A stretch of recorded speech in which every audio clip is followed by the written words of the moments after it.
Hey Andy, how are you?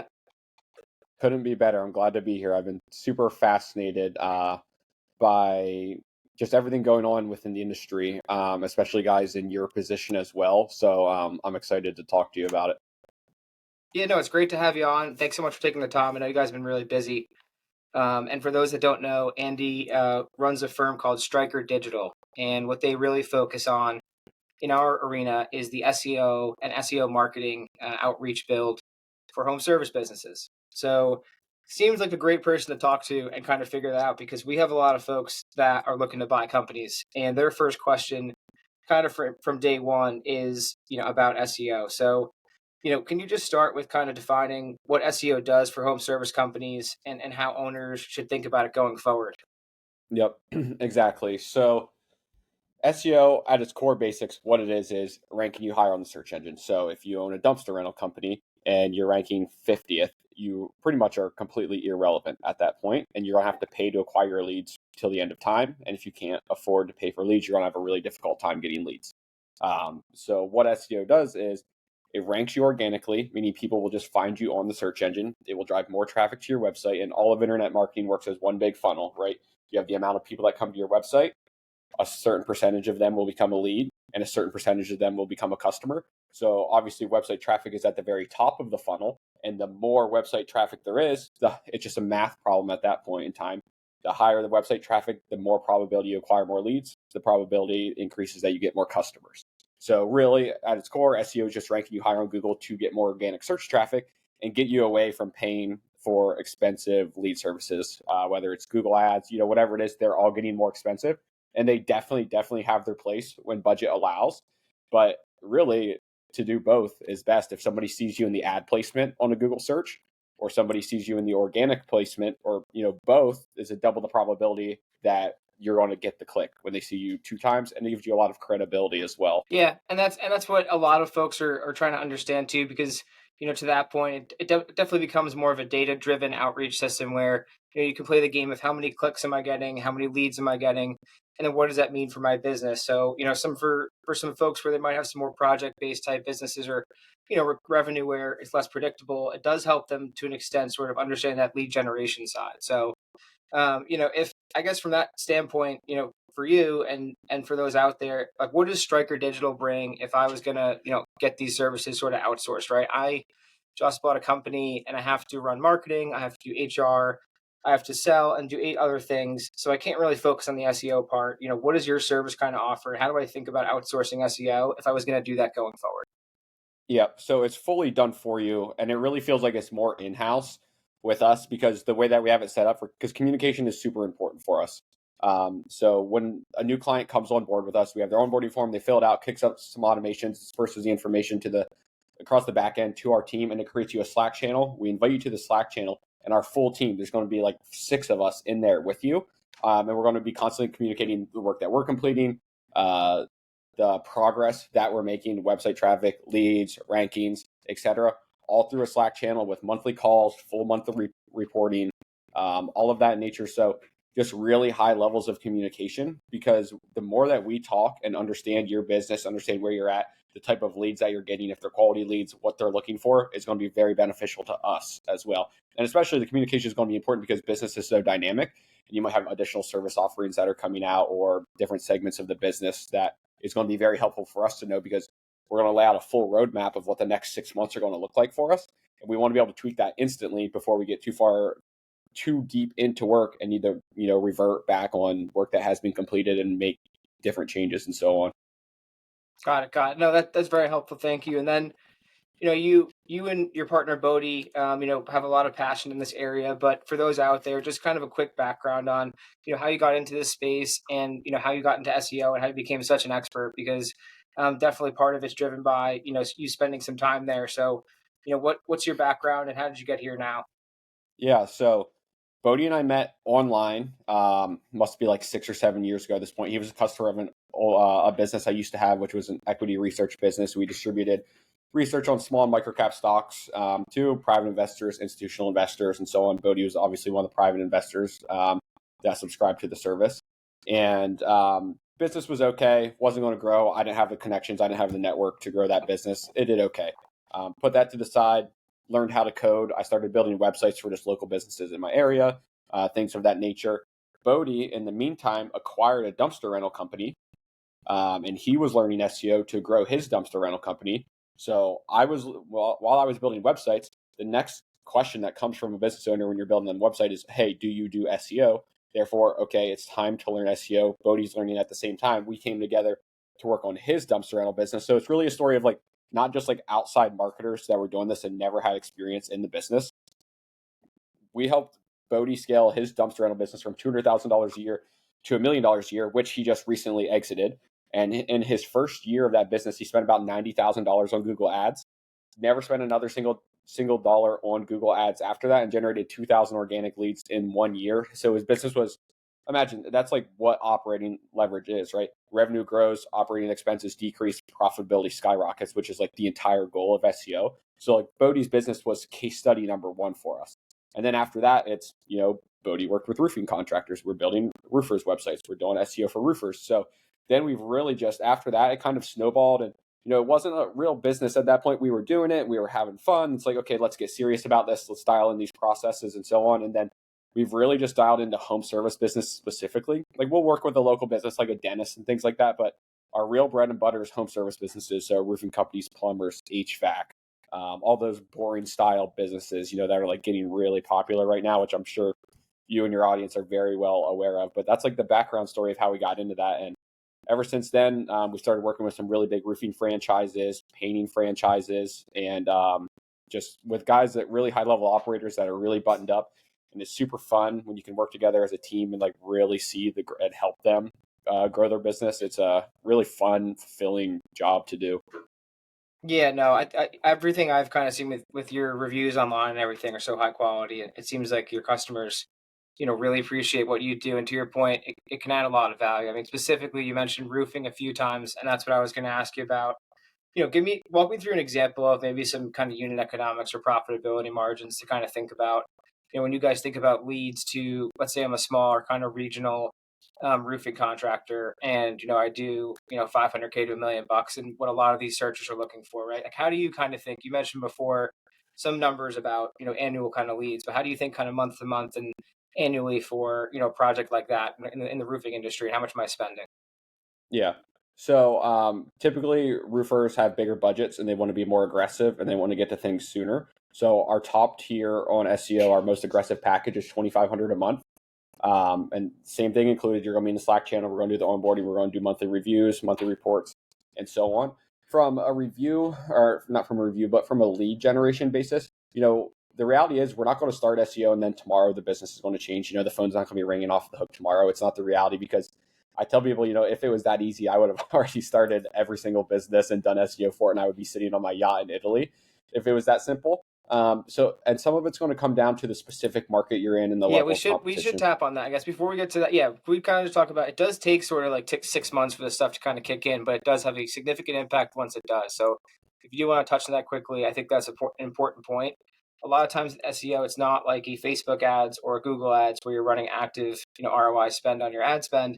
This is something that you're building pieces with the team for, like you said, 6 months plus, and then you guys probably have a formula, I'm sure, where that kicks in. But down the line, then your leads start to sort of significantly pick up after Google sort of goes through the right stuff. But that's from my understanding. But from your end, just kind of talk that through for folks out there, because I'm sure that's part of your pitch. Yep. Yeah. So that's the expectation we'll set on our onboarding call, and it'll be discussed on the sales call as well. But it's going to change for every market. So if you're in a rural market, where I'm from in rural Pennsylvania, and your roofing company, like the time to results is going to be like 3 months. It's going to be really quick because there's going to be no competition. They're not going to have this type of content built. They're not going to have the backlinks and the authority. And I'm going to just dive into some variables that are going to change the timeline to results. I don't want to get too complex on it, but if you're a brand new business and you just have a brand new website on a brand new domain, there's not any traffic to it, there's never been any backlinks built to it, you're starting from rock bottom. And if you're competing in Austin, Texas, and there's people that have had a website that's been around for 20 years, has a lot of authority, gets a lot of traffic, has a lot of backlinks, it's not a realistic scenario to think like you're in 6 months, you're going to overtake these people who have been investing for the last 5 or 6 years heavily with a good agency. But there's a lot of bad agencies, which is a whole nother story. It's definitely People look at SEO as this thing that people don't really understand. But honestly, at its core, it's really simple. You're building good content and you're building good links. And if you do that correctly and consistently for a period of time, results will come. It's just a matter of when it comes, because you're working with an algorithm. You're not communicating to someone at Google like, hey, look at me, like we're really trustworthy, put us first.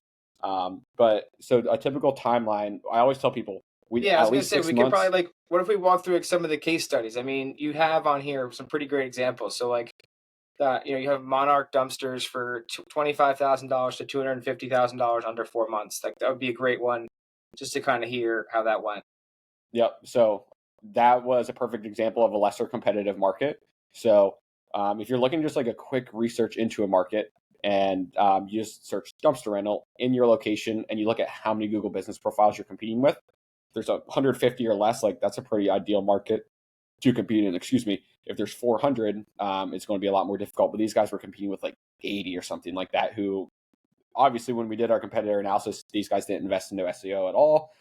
Everything was unoptimized. So for them to rank, it was super easy because all we had to do is come in and make a couple changes, build some one-page content, push links. And then the other variable, the third-party variable that's super important for our clients to do is generate reviews. And these guys were very, very good at that. When we do our work well and you generate reviews, it's going to happen much faster because it's a third-party signal. It's the most credible signal that you can send to Google is when a third party is recommending you and it's showing that your business is actively servicing the market. But really, all it came down to was we consistently built content and we built links, and it happened quicker than we expected. I mean, we knew this one was going to be quicker because of a lesser competitive market. But these guys went from 2,000 to 20,000 a month. So I think 20,000 is like what, 240K a year is what's labeled there. Now, I was actually just in conversation with these guys just a couple hours ago. They're hitting their first $90,000 a month right now. And we started with them in June of 2022 when they were doing $2,000 of revenue in a month. And now they're doing $90,000 of revenue in a month. So, like, that's one of my favorite stories. That's one of the best because these guys are just super great. They're super cool. They're great fathers. They're great people. So it's really fun to help these guys win because they're even active in their community and everything. So that's like the best win for us. It's not just like, hey, we crushed it on the SEO side. It's like we're helping great people that are active in their community also win, which is Yeah. an ideal scenario. No, that's a win-win. That sounds like a really good story all around, and good for those guys, and just a good example. I mean, on here, there's a few others of of good examples. There's also let me see, a guy by the name of Austin, the host of the Owner Operator podcast. I feel like you guys have helped him with a land clearing business, as it says here. I've actually maybe heard this podcast, but maybe talk about that for those out there that want to hear just another example of a case study on top of the first one. Yep. So something that we did here is it's another. So this one is another go to. We can talk about one that's more competitive, but again, this comes down to like how sophisticated the operator is that can identify a market that they can compete in where there's not much competition and there's not many people doing it, and the people that are doing it are like everything has just been word of mouth, which is obviously a very strong form of marketing, but they can't compete on Google at all. So this was just another really simple one where there's almost next to no competition. We're ranking across the entire state for land clearing, fire mitigation, the services that he offers. And like, you're not going to get anything like sexy out of me. Like, I'm not the personal trainer who's putting you on two Bosu balls and has a 45-pound plate on one side and on the other. Like, it's just the raw basics. We build content and we build really high quality, relevant backlinks to your website. And those are the components that you need. Steph Curry's the best 3-point shooter in the world because every single day he wakes up and he practices more. He shoots more 3-point shots than everybody else. And to us, it's the same system. It's like, we're just going to do what we know works and do it really well and do it every single day for a long period of time. And it's just the same principle in life is when you work really hard at something for a long period of time, typically you have success at some point. Like you're going to Yeah, have some levels of success. So stuff compounds over time in general. Yeah. Yeah. So across all these, it's the same. Like it's the same process. It's the exact same process. There's nothing different. I mean, the keyword targeting and the searches that we're trying to win change business to business and location, obviously. But the process is the exact same from the way we build the pages, the way we internally link on the pages, to the links and the content that we write for third-party backlink articles. All the same. It's just a repeat of the process over and over again. It's just the competitive advantage of knowing how to do this, how to do it efficiently, how to do it quickly, and then where to acquire the backlinks from, which if someone's out there trying to do it themselves is going to be the biggest challenge for them. And I should preface this by saying, do not go on Fiverr and go buy yourself like 1,000 backlinks. You're basically going to burn your domain, and you're going to hurt yourself. You're going to make it very, very hard for yourself to rank in the long term. In 3 months, you might be flexing your muscles, feeling great, like this is awesome. And then 12 months later, you're going to be astonished. You're like, I have no idea what happened. I'm not getting any leads. I'm not ranking. It's going to be a big issue you run into. Yeah. And so I had two more questions there, and let's start with this one though, because since you just mentioned it, what are the kind of the bad things you've seen in SEO? But then also I wanted to get to, as you kind of alluded to it there a little bit, what does my first 6 month look on a launch, right? Just to kind of think through some of the basics without giving away necessarily your secret sauce. But the first one is, what are like your top three maybe bad SEO mistakes that you see out there, just as a, oh my God, I can't believe that happened. Yeah, so I think the main thing is a lot of people get duped because it's very highly specialized knowledge, and people, it's like an expectation. They know they need it, so they're going to go invest into it. And one of the big mistakes is you go pay somebody $300, $500 a month, and how much time investment do you think you're actually going to get from somebody for paying them that amount of money? Because if somebody's actually good at what they do, nobody's accepting that amount of money to do what they do if they're good at it. That's just the reality of like anything in life. And then another one is when people work with agencies and there's not a clear set of deliverables and transparency. So what will happen a lot of times, because we have these people come to us and they were with somebody previously, is they know they need it. They don't know anything about it. So whatever the person says, they almost have to trust because they have no idea and they're appearing as the expert. But they'll just say, yeah, we'll do your SEO for you. Here's a link to pay for it. Versus the approach that we take is we have 3 tiers and we have very clear set of deliverables. We're going to build this many backlinks. We're going to build this much content. We're going to list you on this many business directories. We're going to make these Google business posts, these levels of optimizations, and so on in each and every single tier. And the only thing that changes from the tier is the quantity of deliverables because it gets more aggressive with the higher tiers. So I think like one of the biggest mistakes is simply not knowing what you're getting yourself into. You're paying for a service, but you're not sure exactly what you're supposed to receive. And then everybody has the expectation SEO is going to take 6 months. It's a correct expectation to have like a longer time horizon for it. Because if you think you're going to do it if you're just going to do it for 2 months, just like you're going to waste your money. Just don't even do it. Like if you're not going to do it for 6 months, don't do it. But then they'll wait around for 6 months and it's time where they think they're ready to get results.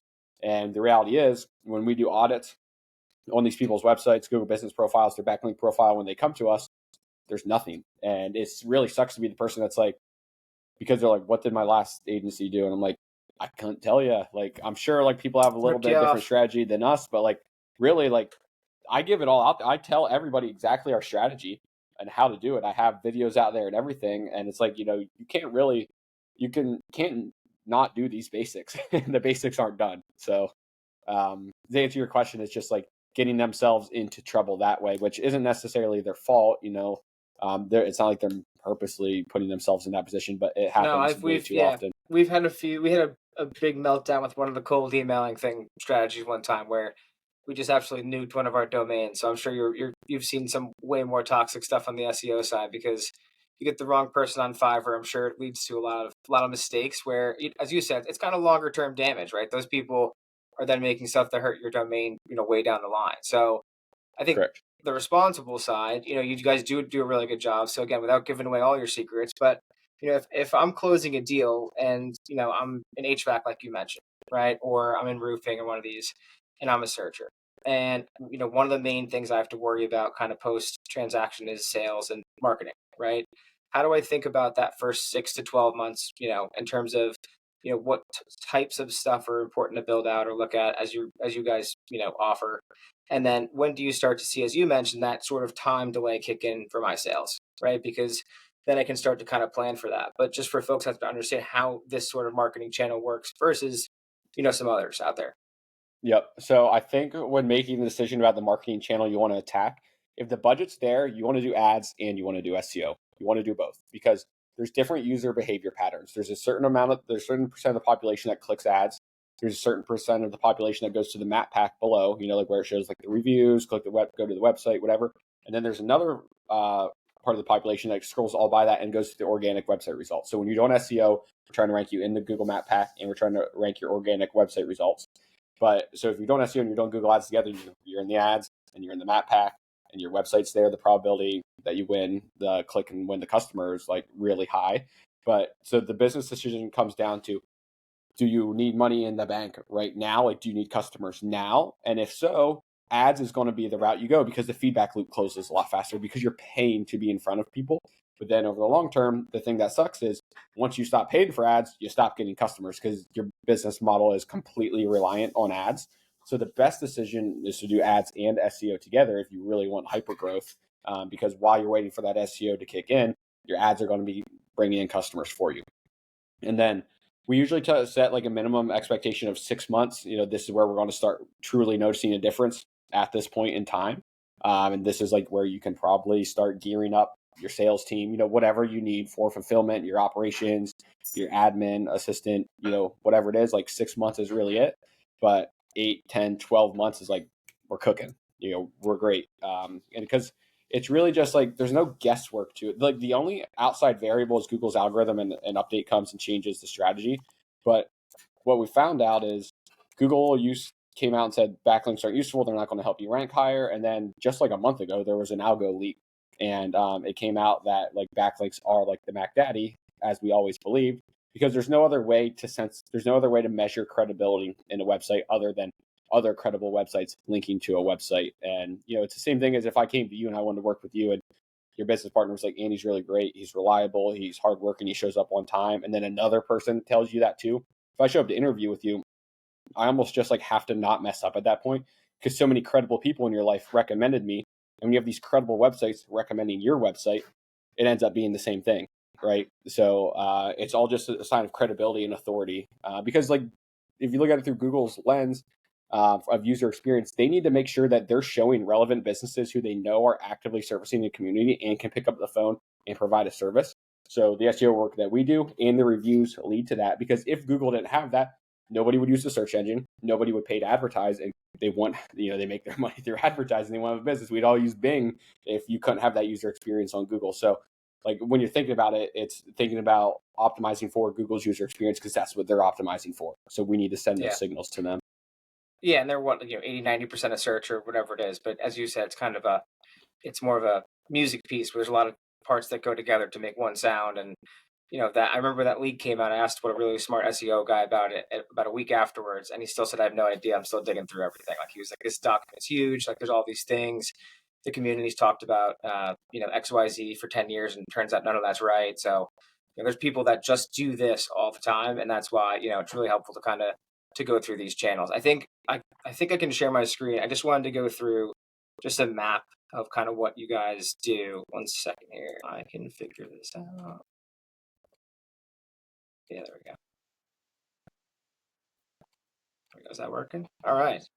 So this is an example of kind of a map that you guys have become popular for sharing with clients. So just to give folks an idea of how you guys think about this, is specifically I think what you said is map SEO with Bodhi, but for both of you guys, it's a holistic picture. So just to give people a sense, like what am I even looking at on the left, and what am I looking at on the right? How long does this sort of process take? Obviously, this one might have been a really good case study, but just for folks to think about this. And then what does that translate in terms of my iPhone, right? So I am now walking down the street, I type in dumpsters in this area. Like how does that kind of hit my phone, just to kind of give people an idea and bring it kind of full circle? Yep. So what we're looking at is Google Business Profile ranking. So the Google Business Profile is what I was talking about, appears in that Google Map pack, that 3-pack. Like if you search for a restaurant near you and there's like three businesses listed in there, that's the Google Map pack. And this is how the business profile is ranking. So I know we have the keyword blurred out. We do that to, nobody can attack our client's business profile, nothing like that, keep them safe. But let's say this term was a roofing contractor here. So each of those dots on the screen, if you were standing in that dot and you made a search for a roofing contractor, in each dot that shows exactly how you're ranking in that Google Map pack around your area. So obviously when you see all the red and 20 plus, at that point we were like ranking 35th, ranking 40th, like just something above 20, right? Where you're irrelevant, you get none of the traffic, you get none of the clicks, you get none of the leads, versus to an average ranking of 4.91. And then you can see a bunch of 1 stars, 2 stars, and 3 stars where you're in the top 3 of the map pack. So then obviously that's going to translate to traffic, leads, and customers in the long run. I mean, not in the long run immediately. As soon as you're ranking there and people are searching for that term, because we're only going to try to rank for terms where people are actually searching for it. And another important part of this is finding transactional search terms. So it's not just like ranking for a local, like I see some agencies do this. They're like, writing blogs about how to unclog a toilet. Cool, like you're ranking for how to unclog a toilet, and you're getting thousands of visitors to the website, but these visitors are from all over the country. It doesn't matter. You want to win the transactional search terms for junk removal company near me, painting company New York City, roofing company Detroit. Those are what you're really looking to win, those true transactional search terms, because those search terms, typically when someone searches that, they're looking to get information now and contact somebody now about that service. They're not usually like, yeah, maybe they're shopping around, they're going to contact a couple people, but you're not just like doing that for fun, really. You're not looking for a dumpster rental near me for fun. You're looking because you need a dumpster. Same for pest control and so on, right? Like you're searching Yeah. for pest control, you need pest control now. You got a problem. Like list the that's the list goes on, but you're right. Like it's such a thing where the first thing you do when you're looking for a local service is you look at the map, right, and kind of say like where the heck is the local person with 5 stars, and that goes back to your other point of how outside reviews come in. So I think just to wrap it up today, I think I'll go through and just kind of let me see if I can pull up your website now. Getting fancy with the tech here. There we go. So this is the Stryker guys. If you guys want to learn more about what they do, and then again, they offer a number of services here: SEO, Google Ads, Facebook Ads, website design, backlinks, business verification, all that good stuff. And together, this sort of gets you to a point where you get maps like this, right? So that's how to kind of think through it, and it's a holistic approach, if you will, across everything. So Andy, really appreciate having you on today. Just coming up here on almost 30 minutes here. So, taking time out of your day. But anything else that you guys wanted to add? I'm sure we'll have you guys on again because people will have more questions. But this is a great kind of first version. Yep. Yeah. All I would say is that like you just doing digital marketing in general, whether you're doing Facebook ads, Google ads, SEO, it's like table stakes. You have to do it. If you're in a competitive market, the people that are ranking top three, they're not just there on accident. That was strategically planned. It didn't just happen. But if they did, it's extreme luck, like, and they don't even realize how lucky they are to be there. But it's literally just table stakes. If you want to compete in 2024, 2025 and beyond, you have to do it. You have to, unless you have a really unique way of customer acquisition that works and it works for a cheap amount of money, then fantastic. And you'll do awesome. But this is how you do it. It's how you grow. Yeah, no, it's a great thing to invest in, especially when you're in a new business that's service oriented, right? It's very lead driven, it's data driven. It gives you predictable, at least pipeline revenue, which might not be subscription revenue, but at least it's something to kind of look down the pipeline with hiring and seasonality and stuff like that. So it gives you a lot of things to pull on, and these guys do it in a professional way. So thanks for explaining it to everyone, and then maybe next time we'll do like a more advanced version, but I think it's a thing that's talked a lot, and SEO becomes very complicated. But in the end, it is very complicated. But it's definitely a core strategy. So, if folks out there want to work with someone like Stryker Digital, someone to contact, we'll put this on all the social channels, and then make sure to kind of link anything. But feel free to reach out. And Andy, talk to you soon. Awesome. Thank you, Dennis.